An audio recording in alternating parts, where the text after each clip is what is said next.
السلام عليكم، ازيكم يا اخواتي؟ النهارده معانا حكاية بايجن ملك الحرب، الجزء التاني. فلا تنسى دعمنا باللايك والاشتراك في القناة، واهم حاجة هو الصلاة على سيدنا محمد عليه افضل الصلاة والسلام.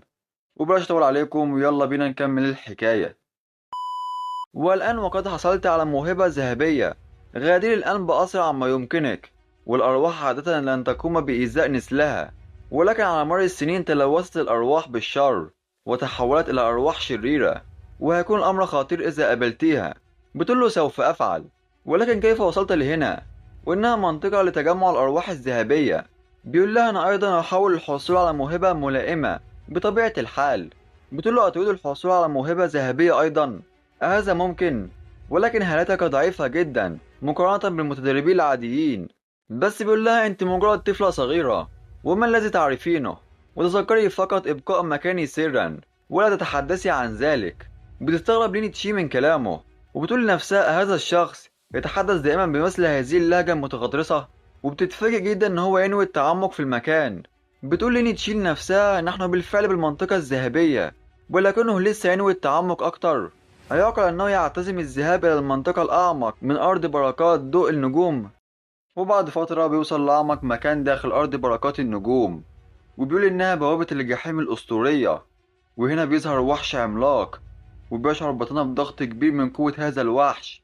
وبيقول إن قوته بلغت المستوى دي على الأقل، والفرق في مستوى القوة الروحية كبير جدا. مع إن الوحش الحارس لم يهاجمني بعد، ولكن الضغط الذي ينبعث من جسده مدمر جدا، لدرجة إني بالكاد قادر على الوقوف. ومن هنا بنعرف قيمة القوة وفقا لكل مستوى. وأقل مستوى هو المستوى F، وقوته من 100 إلى 399، والمستوى E من 400 ل 699. أما المستوى D فمن 700 ل 999. والوحش ده يمتلك 900 قيمة قوة، واللي بيكون من الرتبة دي العليا. أما بطلنا فهو لسه متدرب محترف مع 30 قيمة قوة فقط. وبيقول بايجن مع نفسه مع أن اختبار أرض بركات النجوم لا يعتمد على القوة بالكامل، ولكن إذا لم يتحمل جسدك فكل الأشياء الأخرى زي الخبرة والحكمة هتكون بلا معنى. والطاقة في هذا المكان أعلى بعشرات المرات من العالم الخارجي، وده يجعله أفضل مكان للتدريب. وهنا بيبدأ بطلنا يدرب نفسه، وبيفعل تقنية سرية أسطورية، واللي حصل عليها خلال رحلاته الاستكشافية في حياته السابقة، واللي تمكنه من تسريع امتصاص الطاقة الروحية أسرع بعدة مرات من السابق. وبيتفاجئ بايجن من امتصاصه لهذا القدر الكبير من الطاقة، وبيقول إن ده أكيد بسبب إيقاظه الجماع المهني الستة الكبرى في نفس الوقت. وأيضا الطاقة هنا كثيفة جدا، وده عامل أساسي لرفع من سرعة تدريبه. وبعد فترة من التدريب بتوصل قوته الروحية ل99، وده هو حد المتدرب المحترف. ودلوقتي لن يتمكن جسمه من امتصاص الطاقة إلا بعد حصوله على موهبة رفيق. وبعدها بينطلق بطلنا لعند البوابة الأسطورية، ولكن الحارس بيشوفه، وبنعرف إنه كلب الجحيم. وده مخلوق شرس جدا حتى بين وحوش المستوى دي، وخاصة لها بالعظم الخاص به. وإذا لمسك مرة واحدة فقط فهيدمر روحك، وهذا ما يجعله خطير جدا. وقتها بتشعر الأرواح الأسطورية بقدوم متدرب مبتدئ ليقبل اختبار هذا المكان الفائق. ولكن الأول عليه التعاون مع كلب الجحيم. وهنا بيهجم عليه الكلب، ولكنه بيستعمل تقنية يوان ليانج وبيتفادى هجومه، وكمان بيهجم عليه. ولكن بطلنا بالكاد تمكن من إصابة جلد هذا الوحش. وهنا بيغضب الكلب وبيهجم عليه بسرعة كبيرة وبيلتهمه. ولكن المفاجأة يا صديقي إن بطلنا بيظهر على أنفه، وكمان بيعرف إن ده كان اختبار، ولا يمكنهم إحضار كلب الجحيم من المستوى دي إلى أرض الاختبار. وهنا بيخلص على الكلب بكل سهولة. وبعدها بيقول بطلنا إن الهدف من أرض البركات ليس القوة، إنما الذكاء والشجاعة. وأيضا كلب الجحيم الحقيقي من اللاموتى، وهم كائنات بلا عاطفة ولا مشاعر، ولا يملك شعور الغضب، وهو مجرد وهم من صنع إسقاط بوابة الجحيم. والهدف منه هو اختبار المتدربين إن كانوا يمتلكون الشجاعة لمواجهته أم لا. وبعدها بتفتح البوابة، وبيوصل بطلنا لأعمق أجزاء أرض البركات، وبيتفاجئ إن المكان ده لا يشبه الجحيم إطلاقا. وبيتساءل مع نفسه إن كان في أرواح أسطورية هنا. وفجأة بيهجم شخص على بطلنا، وبيقول ما هذا السيف المرعب وهذه الهالة بالمستوى إس؟ ولو تعرضت لهذه الضربة فسأموت. ولكن هذا الشخص بيوقف هجومه، وبنعرف إنها واحدة من الأرواح الأسطورية، وبيقول له بطلنا ما تحاولش إنك تختبرني، وأنا ما وصلتش لهنا بالحظ. بيقول له الروح: أنت أيها المبتدئ تجرؤ على الدخول لهنا وتحاول تحدي الأرواح الأسطورية، أتسعى للموت؟ بيقول له بطلنا: يا روح المحارب الأسطوري، أنا أحترمك باعتبارك رفيق أكبر، لذا رجاء لا تستخدم الكلمات من أجل اختباري. وفي اختبار الأرواح البطولية القوة هي العامل الأقل أهمية، وبخلاف ذلك فحتى المحترفين من المستوى إيه ليسوا ندا لك. بيقول له المحارب: لو أنت تفكر إن قدرتك على الدخول لهنا ولباقتك في الكلام يكفيان للحصول على رفيق أسطوري، يبقى أنت غلبان جدا. ودعني أوريك مدى رعب الأرواح البطولية من المستوى الأسطوري.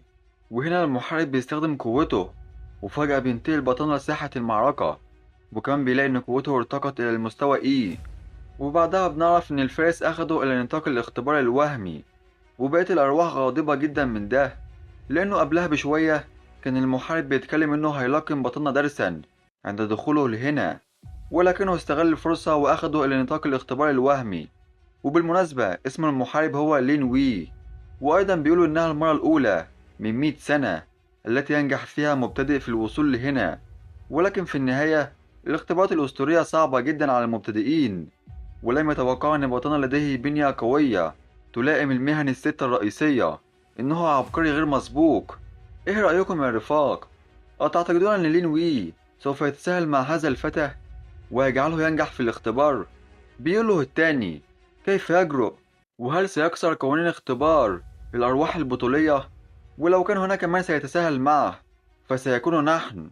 ونرجع لبطلنا، وبيقول مع نفسه إن الأرواح الأسطورية تملك القدرة على نقل وعي المتحدي إلى ساحة المعركة الوهمية. وهنا المحارب بيرمي سيفه لبعيد، وبيقول لبطلنا إن داخل نطاق الاختبار الوهمي أنا وإنت هنكون في نفس المستوى، وهو المستوى إي. ولو قدرت على دفع للخلف الخطوة واحدة فقط فسوف تجتاز الاختبار. بيقول له بطلنا: سنقاتل بالمستوى ذاته ولن تستخدم سيفك أيضا؟ أنت تفكر حقا إن بإمكانك هزيمتي فقط بالاعتماد على خبرتك القتالية باعتبارك محارب بالمستوى اس؟ وهنا بيهجم عليه بطلنا بسرعة بهجمات مستمرة وسريعة، والمحارب مصدوم، وبيقول مع نفسه إن فن سيافته مذهل جدا، هذا لا يمكن أن يكون مستوى مبتدئ إطلاقا.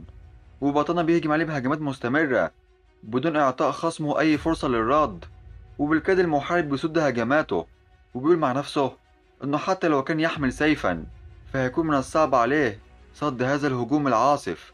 وهنا بطلنا بيهجم عليه بالضربة القاضية، ولكن بطلنا بيوقف هجومه والفارس مصدوم، وبيقول مع نفسه: هذا الفتى أظهر مهارات تفوقني، أشعر إني أقاتل سيد حرب بالمستوى اس اس. وبيقول له بطلنا: مفيش داعي إنك تتساهل معايا، وخرج كل اللي عندك ودعنا نخوض معركة جيدة. وهنا المحارب بياخد سيفه وبيهجم على بطلنا، ولكن في كل مرة كان المحارب بيتعرض لهزيمة ساحقة لغاية الجولة العاشرة، والمحارب في صدمة من تعرضه للهزيمة 10 مرات. وقتها بيقول بطلنا إنه أنهى الاختبار بطريقة مثالية، ولكن فجأة بيختفي الفارس وبيتفاجئ بطلنا من ده، وإنه لم يعطيه موهبة الرفيق بعد. هو أنا ضربته بقسوة ولا إيه؟ هل تخلى عن إعطاء الموهبة بهذه السهولة؟ يعقل أن الأرواح الأسطورية بهذا البخل؟ وقتها بيرجع المحارب الأسطوري لوعيه، وزمايله متفاجئين إن الاختبار انتهى بهذه السرعة، وأيضا لين وي لم يعطيه الموهبة. هو فشل ولا إيه؟ بيقوله لين إنه خسر قدام باي. بيستغرب الآخرين وبيقولوا: ماذا؟ خسرت قدام متدرب مبتدئ؟ أنت بتهزر معانا؟ أنت أكيد تساهلت معاه. بيقول لهم لين وي: لم يترك لي أي فرصة، لقد هزمت بالكامل، وموهبته أعلى بكتير مما نتوقع. عندي خطة. وبعد فترة من سماع الخطة بيقول الجميع: لين وي أنت مجنون. بيقول لهم المحارب لين إنه فتى جيد حقا ويستحق الأمر المحاولة، وبيقول واحد منهم إن اختبار لين وي لوحده ليس كافيا، عندي اقتراح لجعل هذه الخطة أكثر جنونا. وهنا بتظهر جميع الأرواح الأسطورية في ساحة القتال الوهمية، وبيتفاجئ بطلنا جدا من ظهور الأرواح الأسطورية للمهن الستة الرئيسية في نفس الوقت. وبيقول له واحد منهم يا فتى، لقد هزمت لين وي وحصلت على اعترافنا، وبالنظر لموهبتك وقدراتك الفريدة نود دعوتك لخوض المزيد من الاختبارات، وعليك مواجهتنا جميعا في نفس الوقت. ولو انتصرت هتحصل على المواهب الأسطورية للمهن الستة، وإذا فشلت لن تحصل على أي شيء. بيتفاجئ بطلنا جدا من ده، وبيقول لهم إذا نجحت فسأحصل على 6 مواهب أسطورية في الوقت ذاته. هذا حقا؟ بيقوله العجوز. فكر في الأمر أيها الشاب، يمكنك أيضا أن تتراجع الآن وتكتفي بالموهبة الأسطورية من فئة المحارب. وبيظن البعض إن بطلنا خايف من هذا الاختبار، ولكن بطلنا بيضحك بكل هستيرية وبيقول لهم هذا مضحك للغاية. أنا أفهم مقصد الأرواح الكبار، تحمل الصعاب والقتال بشجاعة. أشعر بعزمكم على الاستمرار في محاربة الوحوش وإعادة النور للعالم. أنا أقبل التحدي، هلموا إلي. وبيتفاجئ الجميع من ثقته، وهنا بطلنا بيستعد ويخرج طاقة كبيرة وبيقول لهم لنبدأ إذن. وهنا الأرواح بتاخد حذرها منه وبيستعدوا للقتال. وبيقول بطلنا مع نفسه إنهم كانوا معا لقرون، لذا فهم على معرفة جيدة ببعضهم، وأيضا الفهم الضمني لأساليب بعضهم، والذي يجب أن ينكسر أولا.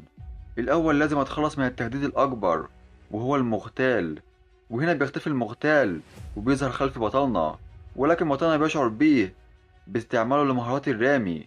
وهنا بيهجم عليه بسرعة كبيرة، وتمت هزيمة المغتال أو ما يسمى باللص.